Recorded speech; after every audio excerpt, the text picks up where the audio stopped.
திரு பொன்வெல்சன், எந்த காலத்திலும் இந்த 3 பேரையும் சேர்த்துக்கொள்வதற்கான வாய்ப்பே இல்லை அப்படின்னு இபி சொல்லியிருக்கார். இருக்குது. பல பேரை வெளியேற்றப்பட்டிருக்கிறார்கள். கட்சியில் கருத்து வேறுபாடுலையோ இல்லாட்டா முரண்பாடுலையோ வெளியே இன்றைக்கு எடப்பாடி சொல்லியிருக்கார். நம்ம வேறு ஒன்றும் கிடையாது. இது வந்து ஒரு மாய பிம்பையை ஏற்படுத்துறது தான். வெளியே போனவங்க உள்ளே வந்தால் கட்சி உடனே வலுவாயிடும், திமுக கூட்டணி அப்படியே ஒன்றும் இல்லாமல் 234 தொகுதியிலையும் தோக்கடிச்சிடலாம் அப்படின்றது கட்சியோட இன்றைக்கு தோல்வியை பயன்படுத்திட்டு இவர்களெல்லாம் பேசுறது. இதைத்தான் நான் பார்க்குறேன். சரி, என்றால் இணையணும்னா அது ஊடகங்களை இணைய முடியாது. 3 விதங்களில் தான் ஒரு கட்சியை நீங்கள் ஆதிக்கம் செலுத்துறதோ இல்லை. ஒன்று நீதிமன்றத்தில், இன்னொன்று தேர்தல் கமிஷனில், மூன்றாவது மக்கள் மன்றத்தில் நியாயம் கேட்டு. இதுதான் இந்த 3 மன்றம் தான்.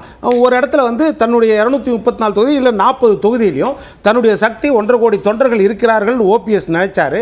ஓபிஎஸ் நினைச்சு மொத்த சக்தியும் எப்படி சிம்சனுக்கு தன்னுடைய முடியில் சக்தி இருந்ததோ அதுபோல துரியோதனுக்கு தன்னுடைய தொடையில் சக்தி இருந்ததோ அப்படி ஒட்டுமொத்த சக்தியும் திரட்டி ராமநாதபுரத்தில் நின்றார். அங்க உதயசூரியன் கிட்ட சோக்கில் ஒரு ஏணி சின்னத்துக்கிட்ட 1.25 லட்சம் ஓட்டு வித்தியாசத்துல பொது தேர்தலில் தோக்குறார், இடைத்தேர்தலில் கிடையாது. சரி, அது கடந்த காலம் ரெண்டு கேள்வி இருக்கு. கடந்த காலங்களில் மக்கள் தீர்ப்பளிக்காம 2 தலைவர்கள் நேரடியாக பேசி 2018 இதே ஓபிஎஸும் இபிஎஸும் ஒருங்கிணைந்தாங்க. அது ஒரு விஷயம். 2வது, ஒற்றை தலைமை தான் கட்சி வலுப்பெறுவதற்கான முக்கிய காரணம். அதனால் ஒற்றை தலைமை வேண்டும் அப்படின்னு பொதுக்குழுவில் தீர்மானம் நிறைவேற்றி அதை நோக்கி பயணித்தீங்க. அந்த தீர்மானத்திற்கு பிறகு ஒற்றை தலைமை பொறுப்பேற்ற பிறகு என்ன முன் நகர்வு, எத்தனை ஸ்டெப் முன்னோக்கி போயிருக்கு அதிமுக? இப்போ அதுதான் இப்போ நீங்கள் சொல்கிறீங்களே, இப்போ ஸ்ட்ராட்டஜிக்காக வரலாம். 2019 தேர்தலில் இப்போ ஜென்ராம் தெளிவாக சொன்னார். 2019 எடுத்த முடிவுகள் தவறு. 2 முடிவுகள் தவறு. ஒன்று என்னென்னா, ஜெயலலிதான்ற ஆளுமை பிஜேபி வேண்டான்னு அடையாளப்படுத்திட்டு போனாங்க. அது ஒன்று. 2வது, அந்த நேரத்தில் நடக்கிறது நாடாளுமன்ற தேர்தல், மோடிக்கும் ராகுலுக்குமான தேர்தல். அப்போது இந்த 2 முக்கியத்துவம் கருதி தவறான ஒரு முடிவை எடுத்த பொழுது அப்போ அதிமுகவும் திமுகவும் ஓட்டு வித்தியாசத்தை பாருங்கள். திமுக அவர்கள் கூட்டணியில் எடுத்தது 33%, அதிமுக அவர்கள் கூட்டணியில் எடுத்தது 19%, 14% குறைவு. திமுக எடுத்ததை விட அதிமுக 14% குறைவு. அதே 2001 தேர்தலில் ஒரே ஒரு தவறு, பிஜேபி கூட்டணி இருக்குது ஆனால் நடக்கிறது சட்டமன்ற தேர்தல், எடப்பாடியா ஸ்டாலினா அப்படின்ற தேர்தல். அந்த தேர்தலில் 2021 வெறும் 3.5% ஓட்டு வித்தியாசம், 14% ஓட்டு வித்தியாசம் 3.5% ஓட்டு வித்தியாசமாக குறைஞ்சிருச்சு. இப்போ நடந்தது பாராளுமன்ற தேர்தல். நடக்குது பாராளுமன்ற தேர்தல், பிஜேபி கூட்டணி இல்லை, நிறைய கட்சிகள் வெளியே போயிடுச்சு, பாட்டாளி மக்கள் கட்சி முதற்கொண்டு வெளியே போயிருக்குது. இந்த தேர்தலில் திமுக வாங்கின ஓட்டு 26%, அதிமுக வாங்கினது 20%, 6% தான். 14% 3.5% குறைஞ்சது.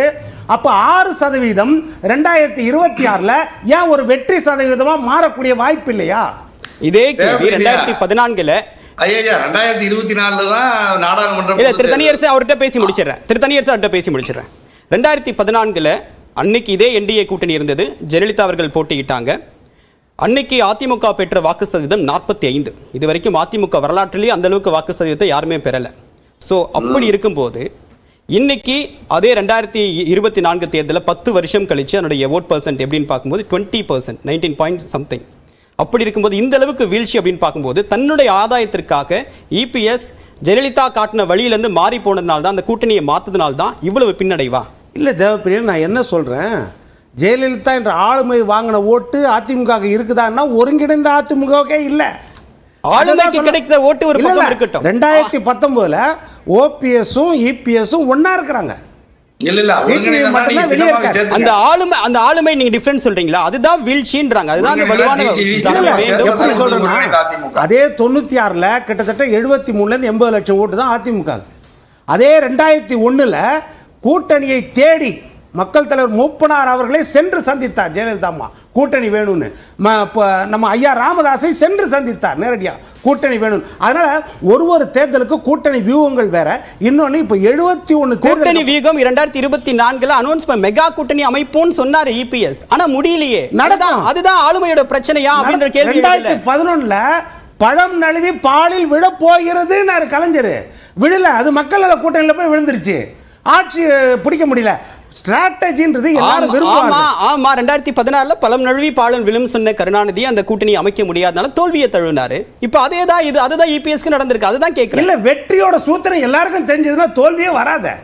அதுதான தேர்தல், அதுதான மக்கள் படிப்பினைகள் தானே அப்படி கிடையாது. படிப்பினைகள் தானே 8 தேர்தல்ல தோல்வி. எந்த படிப்பினை இருந்தாலும் சரி, கோ கன்வீனரா இருந்திருக்காரு, இப்போ இணை ஒருங்கிணைப்பாளர், என்ன பாடம் படித்து 1971 இருந்து எம்ஜிஆர் மறையிற வரைக்கும் தமிழ்நாட்டில் கலைஞர் போட்ட வியூகம் எல்லாமே தவறா? தமிழ்நாட்டை பொறுத்த வரைக்கும் தமிழ்நாட்டில் ஆட்சிக்கு வர முடியலை அப்படின்றது முழுவதும் தவறா? 89 கூட என்ன ஆச்சுன்னா ஜானகி ஜெயலலிதா அணி பிரிஞ்ச பிறகுதான் வியூகம் தவறுனால தோல்வி தழுவுறாங்க. இல்ல இபிஎஸ் அதை ஏற்றுக்கொண்டாரன்றத கேள்வி. அதாவது அதை ஏற்றுக்கொண்டு அதை கோர்ஸ் கரெக்ஷன் பண்றாங்க. அதுதான் பண்றாங்க. அதுதான் பண்றாங்க. அது கோர்ஸ் கரெக்ஷன் பண்றாங்க. என்ன கோர்ஸ் கரெக்ஷன்? என்ன கோர்ஸ் கரெக்ஷன்? எந்த ஸ்ட்ராட்டஜி நீங்க கொண்டு வந்துட்டீங்க? அதுதான் கேக்குறேன். இல்ல நான் கோர்ஸ் கரெக்ஷன் என்ன பண்ணிருக்காங்க? அதுதான் சொல்றேன். அதுதான் ஆய்வு பண்றாங்க. 15 வருஷமா ராகுல் காந்தியும் சோனியா காந்தி அதுதான் ஆய்வு பண்ணாங்க. 15 வருஷமா ஷீலா ஜித்தி டெல்லியில அதுதான் ஆய்வு பண்ணாங்க. 35 வருஷமா ஜோதிபாசுக்கு எதிராக காங்கிரஸ் அதுதானே மேற்கு காலத்தில் ஆய்வு பண்ணாங்க. அதனால இந்த ஆய்வுகள் ஒவ்வொரு நேரம் நடந்து வெற்றி வந்து விட்டால் விமர்சனங்கள் இருக்காது, தோல்வி இருந்தால் விமர்சனங்கள் இருக்கும். இது முதற்கட்ட கருத்தை எடுத்துக்கிறேன். திரு அரவிந்த் குணசேகரன், ஒட்டுமொத்த கருத்தையும் கேட்டிருப்பீங்க. என்ன நடக்குது அதிமுகவில்? எதை நோக்கி பயணிக்குது? ஒரு அரசியல் கட்சியோட வெற்றிங்கிறது தேர்தலை எவ்வளோ ஜெயிக்கிறாங்க, எத்தனை சீட்டுகள் ஜெயிக்கிறாங்க பொறுத்தவரை ஒரு அரசியல் கட்சியோட செயல்பாடுகள் இருக்கும். அதுதான் அரசியல் கட்சி தலைவருக்குமான தலைமை பண்போட மதிப்பீடாகவும் இருக்கும். இதில் ஜென்ராம் சார் கட்சிகள் ஜெயிக்கிறதா ஓட் ஷேரா?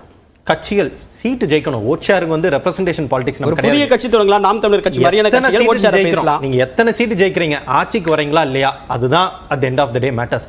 ஜென்ராம் சார் ரொம்ப அழகா சொன்னார். இன்னைக்கு தேதியில அதிமுக சரிவை சந்திச்சுட்டு வருதுன்னு பல குற்றச்சாட்டுகள் இருந்தாலும், கடந்த 10 தேர்தல்கள் இபிஎஸ் தொடர்ந்து தோல்வியை சந்தித்து வருகிறாருங்க குற்றச்சாட்டு இருந்தாலும், இந்த சரிவு எங்கிருந்து ஆரம்பிச்சிச்சு? 2016 ஜெயலலிதா இறக்குறாங்க. 2017 தர்ம யுத்தம்னு ஆரம்பிச்சு கட்சி இரண்டாக பிரிந்து யாரோட முயற்சியினால் சின்ன முடக்கப்பட்டது முதலாக. ஸோ 2017 இந்த கட்சி தொடர்ந்து பல்வேறு சரிவுகளை சந்திச்சுட்டு வருது.